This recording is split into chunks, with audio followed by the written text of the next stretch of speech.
Hi friends, இந்த சேனலில் நான் போடுற ஃபர்ஸ்ட் வீடியோ இதுதான். நம்மளோட சேனல் பேர் வந்து ஈகிள் விஷன். இதே பேரில் ஏற்கனவே ஈகிள் விஷன்ற பேரில் யூடியூப்பில் நான் வீடியோ போட்டுட்டு தான் இருந்தேன். இப்போவும் அந்த சேனல் யூடியூப்பில் இருக்குது. அப்புறம் என்ன, அந்த சேனல் தான் இருக்குல்ல, அப்புறம் அதில் போய் வீடியோ போடுறா எதுக்குடா புது சேனல் அப்படின்னு நீங்கள் நினைப்பீங்க. ஆனால் அந்த சேனல் யூடியூப்பில் இருக்குது. ஆனால் அது என்னுடையது இல்லை, அது என்னோட கண்ட்ரோல் இல்லை. என்னால் அதில் வீடியோவும் போடவும் முடியாது, வேறு எதுவுமே பண்ண முடியாது. அதுக்காக தான் வந்து இப்போ இந்த புது சேனல். ஏற்கனவே என்னோட பழைய சேனல் ஈகிள் விஷன்ற சேனலில் வீடியோ சில பேர் பார்த்துருப்பாங்க. அவங்களாம் என்ன நினச்சிருப்பாங்க, எங்கன்னா அவன் திடீர்னு ஆளை காணாமல் போயிட்டான், வீடியோ போடல அப்படின்னு நினச்சிருப்பாங்க. ஆனால் உண்மை என்னென்னா, என்னோட சேனலை யாரோ ஹேக் பண்ணிட்டாங்க. அது எப்படி நடந்தது அப்படின்றதையும் பார்க்கலாம். அது மட்டும் இல்லாமல் இந்த சேனலில் நம்ம என்ன மாதிரியான வீடியோ போட போகிறோம் அப்படின்றத ஒரு இன்ட்ரடக்ஷன் மாதிரி இந்த வீடியோவில் நம்ம பார்த்துடலாம்.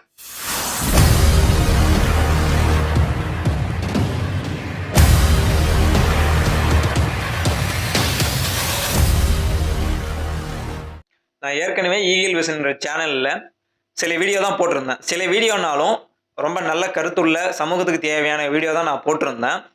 சப்ஸ்கிரைபரும் ஒரு 533 சப்ஸ்கிரைபர் இருந்தாங்க. நல்ல சப்ஸ்கிரைபர் டக்கு டக்குன்னு வந்துட்டு தான் இருந்தது. குறைஞ்ச சப்ஸ்கிரைபர்னாலும் நான் ஒன்றும் சும்மா தேவையில்லாத பேசி எதை காமெடி பண்ணி இந்த மாதிரி பண்ணி நியூடிட்டி பண்ணி இந்த மாதிரி எதுவும் பண்ணி நான் வீடியோ போடல. எல்லாமே சமூகத்துக்கு தேவையான நல்ல கருத்தை பேசினேன். அதே வந்து ஏற்றுக்கினவங்க சப்ஸ்கிரைப் பண்ணி ஆதரவு கொடுத்தாங்க. நல்லா தான் போயிட்டு இருந்தது. ஆனால் ஒரு நாள் ஈவினிங் வந்து ஒரு மெசேஜ் வந்தது, உங்கள் ஜிமெயில் ஐடி பாஸ்வேர்டு வந்து சேஞ்ச் ஆகிடுச்சு அப்படின்னு. ஆனால் நான் எதுவுமே சேஞ்ச் பண்ணல, நான் வேறு ஏதோ யூஸ் பண்ணிட்டு இருந்தேன் மொபைலில். சரி, உடனே என் தம்பிக்கு ஃபோன் பண்ணி நான் கேட்டேன், ஜிமெயில் ஐடி பாஸ்வேர்டு ஏதாவது மாற்றினியாடா அப்படின்னு. இல்லை, நான் எதுவும் மாற்றலை, எதுவுமே பண்ணல அப்படின்னு சொல்லிட்டான். ஏன்னா நாங்கள் 2 பேரும் தான் யூடியூபுக்கு வந்து வீடியோ எடுப்போம், அப்லோட் பண்ணுவோம். 2 பேர் மொபைல்லையும் என்னோட அந்த ஜிமெயில் ஐடி வந்து 2 மொபைல்லையும் லாகின் இருந்தது. ஆனால் அவனும் மாற்றலைன்னு சொல்லிட்டான். சரி, எப்படியாவது ரெக்கவர் பண்ணலாம், ஒன்றும் பிரச்சனை இல்லை அப்படின்னு தான் நாங்கள் ஆரம்பத்தில் நினச்சோம். ஆனால் அதுக்கப்புறம் தான் தெரிஞ்சது, மெயில் ஐடி பாஸ்வேர்டு மட்டும் சேஞ்ச் ஆகலை. மெயில் ஐடியில் இருக்க என்னோடய மொபைல் நம்பரு, அப்புறம் ஆல்டர்னேட் இமெயில் ஐடி எல்லாமே சேஞ்ச் ஆகிட்டு இருக்குது. எங்களால் எவ்வளோ ட்ரை பண்ணியும் ரெக்கவர் பண்ணவே முடியல கடைசி வரைக்கும். அப்புறம் கடைசியில் அந்த மெயில் ஐடியோடு சேர்த்து யூடியூபும் சேனலும் சேர்ந்தே போயிடுச்சு. ஒன்றும் பண்ண முடியல எங்களால். அதனால தான் அந்த சேனலில் வந்து வீடியோ கண்டினியூஸாக போட முடியல. பாருங்க, டெக்னாலஜின்றாங்க, ஆனால் எந்த டெக்னாலஜியும் சேஃப்டி இல்லை, ஒன்றும் இல்லை. என்னோட உழைப்பை வந்து ஈஸியாக திருடிட்டாங்க.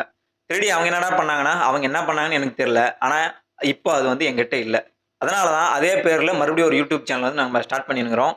இந்த சேனலில் வந்து நம்ம சும்மா டைம் பாஸ் பண்ணுற வீடியோலாம் எதுவும் பார்க்குறதில்ல. பல பேர் பேச தயங்குற அல்லது பேச பயப்படுற விஷயங்களை பற்றியும், பல ஃப்ராடுகள் ஸ்கேமர்ஸுகளை பற்றியும், அது மட்டும் இல்லாமல் அரசியல், சினிமா, சமூகம், இயற்கை, உளவியல், இதை பற்றி எல்லாத்தையும் பற்றியும் ஒன்று விடாமல் தெளிவாக என்னோட கழுகு பார்வையில் நீங்களும் சேர்ந்து கண்டிப்பாக தெரிஞ்சுக்க போகிறீங்க.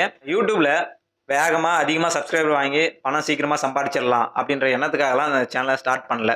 ஏன்னா அந்த மாதிரி நான் பண்ணணும்னா வேறு மாதிரியான வீடியோவை நான் போட்டு போயிடுவேன். ஆனால் நான் அப்படி பண்ண மாட்டேன். ஏன்னா இந்த ஜென்ரேஷனில் அந்த மாதிரியான வீடியோ போடுறதுக்குலாம் நிறைய பேர் இருக்கிறாங்க. நல்ல விஷயத்தை சொல்கிறதுக்கோ இல்லை பேசுகிறதுக்கோ தான் வந்து ஆள் கம்மியாக இருக்கிறாங்க. அதனால் இப்போ நான் அது மட்டும் இல்லாமல் நான் வந்து உங்களுக்கு சில விஷயங்கள் சொல்ல, நானும் நிறைய விஷயம் தெரிஞ்சுக்கிட்டு தான் பேச முடியும். அதனால் என்னோட அறிவும் வந்து வளரும். என்னோட உங்களுக்கு சில விஷயங்கள் அதிகமாக தெரிஞ்சிருந்தா நீங்கள் கீழே கமெண்ட் பண்ணுங்கள், அதை பார்த்து நானும் தெரிஞ்சுக்கிறேன். நம்மளுக்கு தெரிஞ்ச விஷயத்தே 4 பேர் சொல்லும்போது தான் அறிவும் நம்மளோட அனுபவமும் அதிகமாகவும் சொல்லுவாங்க. அதுக்காக தான் எனக்கு பணம் சம்பாதிக்கிறதுக்கு வேறு வேலை இருக்குது. இருந்தாலும் நான் எதுக்காக இதை பண்ணுறேன்னா, என்னோட திருப்திக்காகவும் எனக்கு தெரிஞ்ச சில விஷயங்களே மற்றவங்களுக்கும் சொல்லணும் அப்படின்ற ஒரு நல்ல எண்ணத்துக்காகவும் தான் இதில் நான் வீடியோ போடுறேன். ஏன்னா இன்றைக்கி நம்ம வீடியோ போட வேண்டிய இடம் யூடியூப் தான். ஏன்னா நான் போய் ரோட்லேயோ இல்லை ஒரு ஸ்டேஜிலோ பேசுகிறதுக்கான வாய்ப்பு எனக்கு இல்லை. அதனால் இந்த சோஷியல் மீடியாவில் தான் நம்மளால் பேச முடியும். அப்போ தான் பல பேரை வந்து ரீச் பண்ண முடியும். இது வந்து காலத்தின் கட்டாயம். என்னடா இவன் 3-4 சப்ஸ்கிரைப் வச்சுருக்கிறான், இவங்களாம் சப்ஸ்கிரைப் பண்ணலாமா அப்படின்னு யோசிக்காதீங்க. சப்ஸ்கிரைப் பண்ணி ஒரு நல்ல செயலுக்கு சப்போர்ட் பண்ணுங்கள். நன்றி, வணக்கம்.